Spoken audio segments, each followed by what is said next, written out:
In die evangelies en spesifiek in Markus 5 kry ons hierdie baie bekende gedeelte van Jesus wat besig is om te bedien en dan kom Jairus by hom aan en Jairus kom pleit by Jesus dat hy net tog aan sy dogtertjie moet kom raak want sy dogtertjie lê op sterwe. Sy's op haar laaste en as Jesus net aan haar kan kom raak, sal sy genees word. Jairus kom in geloof na Jesus toe en smeek hom om by sy dogtertjie uit te kom.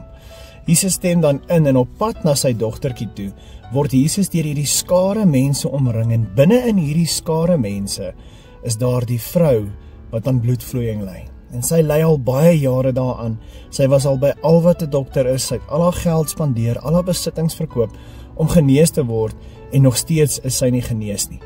En sy glo in haar hart dat as sy net aan Jesus kan raak, sal sy genees word. Sien, ons het twee stories van geloof hierso. Jairus wat met woorde na Jesus toe kom, wat kom pleit en kom soebat in woorde by Jesus. Asseblief Here, kom raak my dogtertjie aan. En dan die vrou wat sonder woorde kom, wat net met geloof kom en sê as ek net aan Jesus kan raak.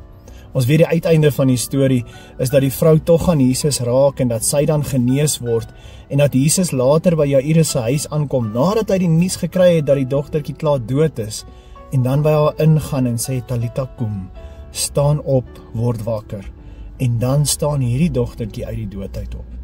Sien, geloof is waarmee ons na Jesus toe kom in goeie en in slegte tye. En partykeer het ons die woorde om vir Jesus te sê, Here, hier is my probleem, hier is wat ek nodig het, hier is waarmee ek sukkel. En ander kere het ons nie die woorde nie. En kan ons nie vir Jesus presies sê wat ons nodig het nie. En dan is dit so wonderlik om te lees in Romeine, dat die Gees dan vir ons intree. Dat die Heilige Gees die een is wat ons gemoun vat en na Jesus toe gaan en verwoord, na God toe gaan en ons woorde gaan oordra, selfs wanneer ons nie woorde het nie. Ek wil jou hierdie week kom bemoedig, hou vas in geloof aan Jesus. Wanneer jy woorde het, bring dit na Jesus toe. En selfs wanneer jy nie woorde het nie, bring dit. Die Heilige Gees hoor, Jesus hoor, met of sonder woorde. Geloof is hoe ons by hom uitkom. Mag jy 'n wonderlike week verder hê.